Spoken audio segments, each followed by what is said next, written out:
Luc 5, verset 1. Comme Jésus se trouvait auprès du lac de Génézareth et que la foule se pressait autour de lui pour entendre la parole de Dieu, il vit au bord du lac 2 barques. Tous les pêcheurs étaient descendus pour laver leurs filets.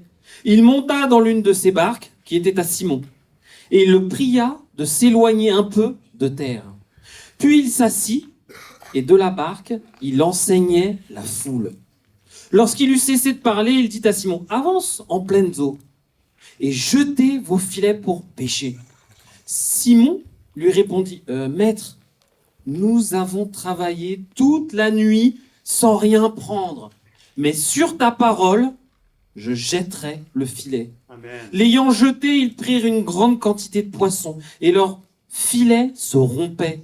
Ils firent signe à leurs compagnons qui étaient dans l'autre barque de venir les aider.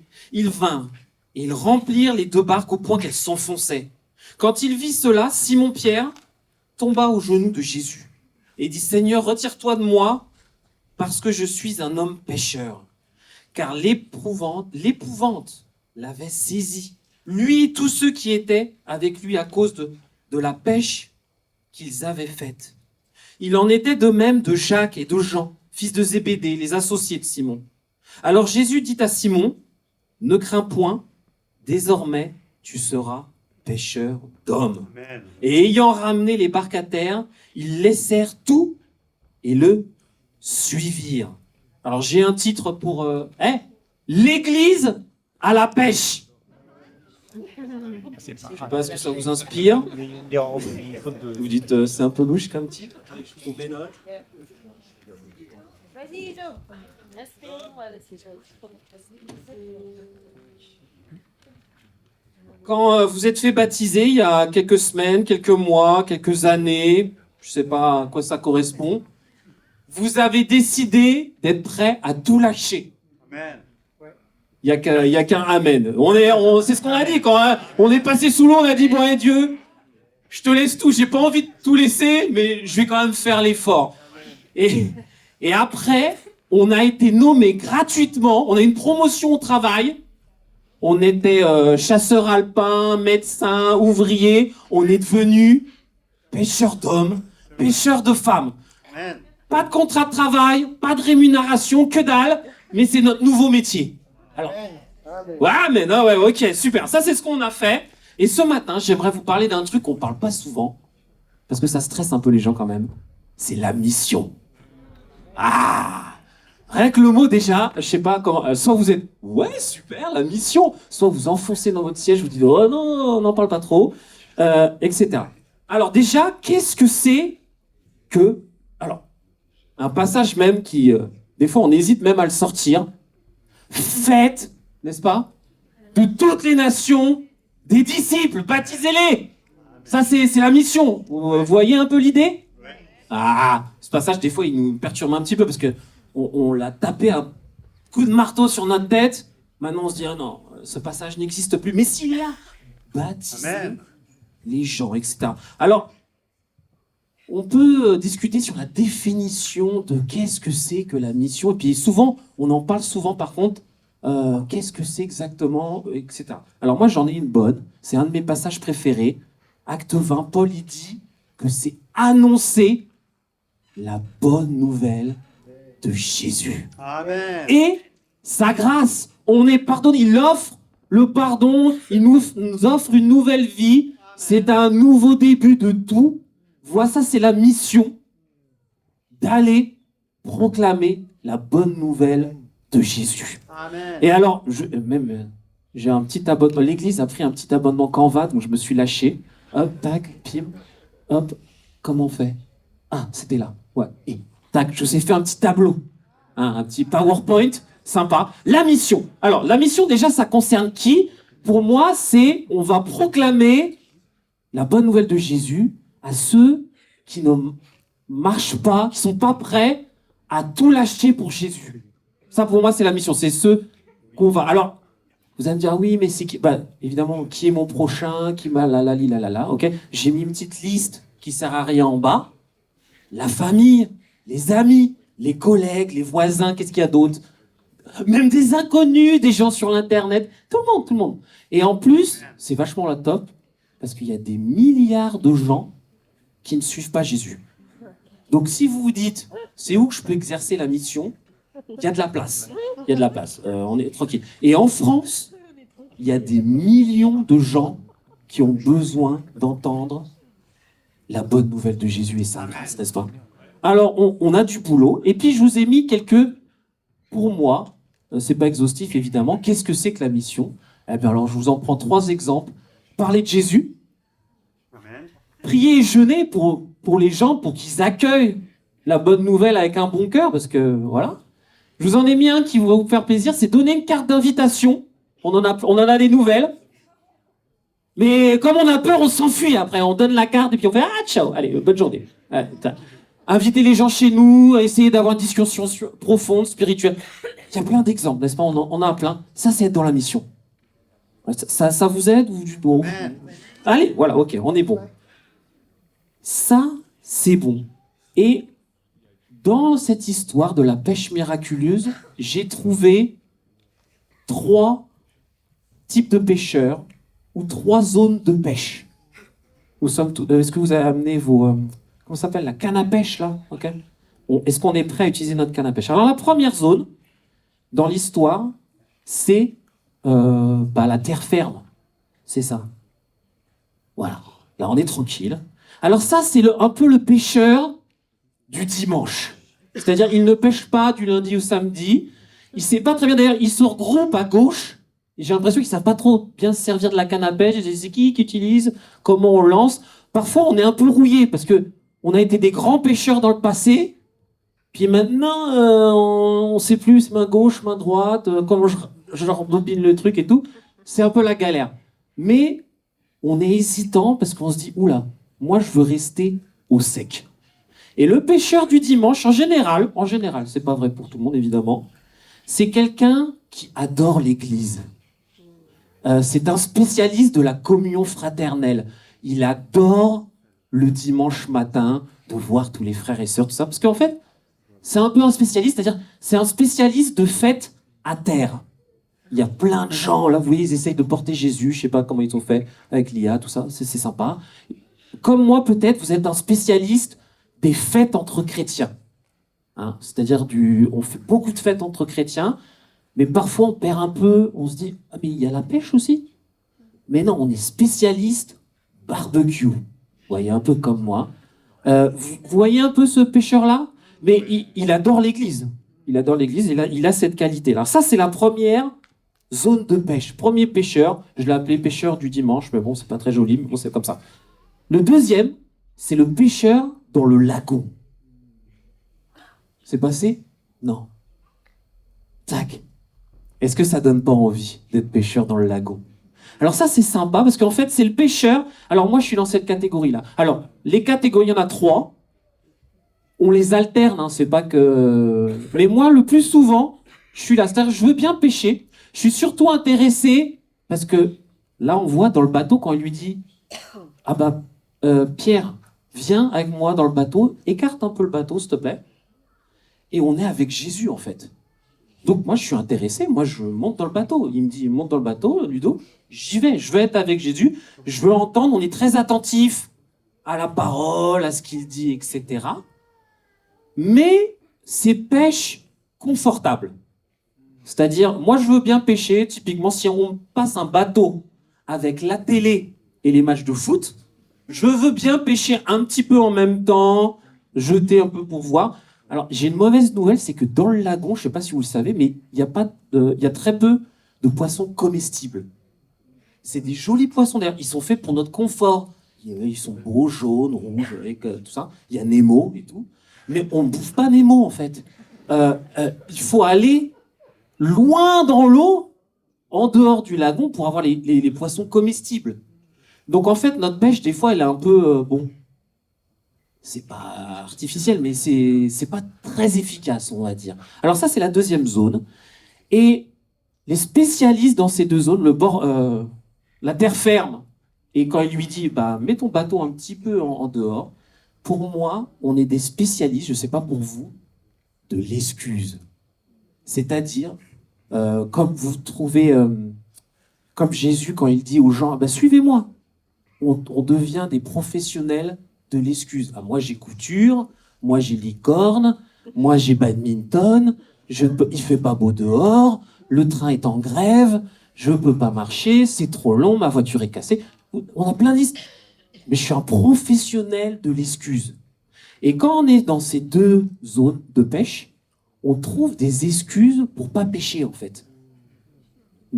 J'entends des gens qui disent c'est un petit peu vrai. Alors je vais vous donner un exemple de ma vie personnelle, euh, de l'excuse.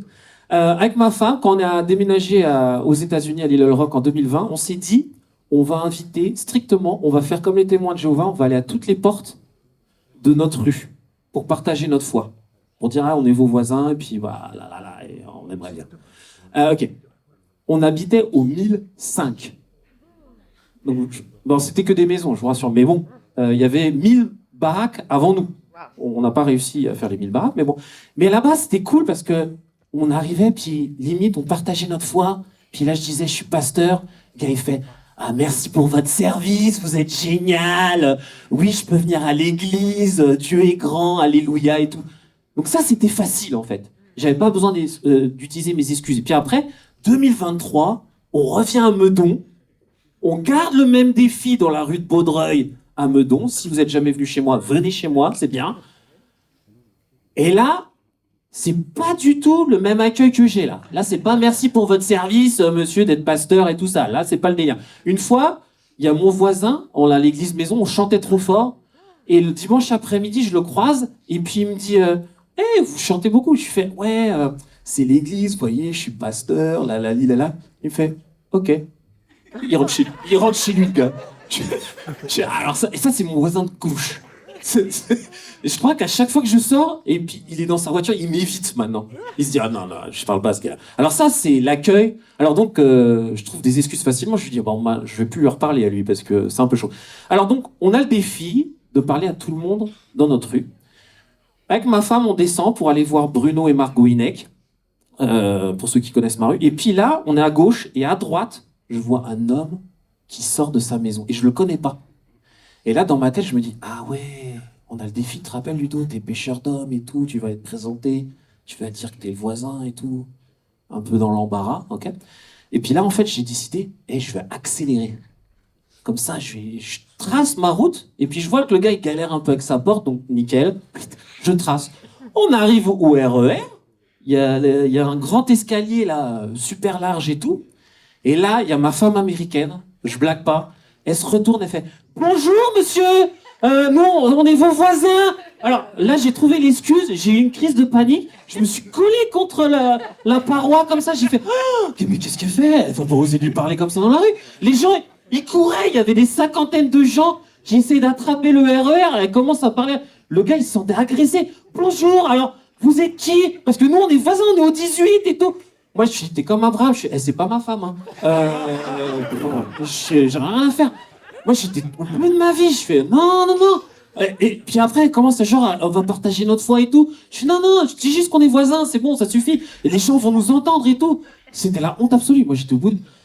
On continue à marcher. Et puis le gars, il commence à dire, ah, bah parlez-moi de je sais pas quoi et tout. Je fais, ah non, il va falloir lui parler et tout. Et puis, on se retrouve dans le RER, et puis il y a plein de monde. Puis là, il fait, qu'est-ce que vous faites comme métier? Pasteur, je suis dans une petite église. Vous voyez l'idée du truc? Et puis, on parle pendant une demi-heure, le gars, etc. 2 semaines plus tard, on échange nos numéros, la bonne tactique, tu vois, pour évangéliser et tout. 2 semaines plus tard, je lui réécris, je fais, gars, viens manger chez moi. Il me répond pas. Ok, super. Mais je me dis, alléluia, ma femme est dans la mission. Vous voyez l'idée? Mais moi, j'avais plein d'excuses. Ah non, on fait pas ce genre de choses. Et la 3e zone, c'est quand Jésus dit à Pierre, viens, va dans les grandes eaux. Les eaux profondes. Et les eaux profondes, ça ressemble à ça. Alors, ça, c'est la mission en eau profonde.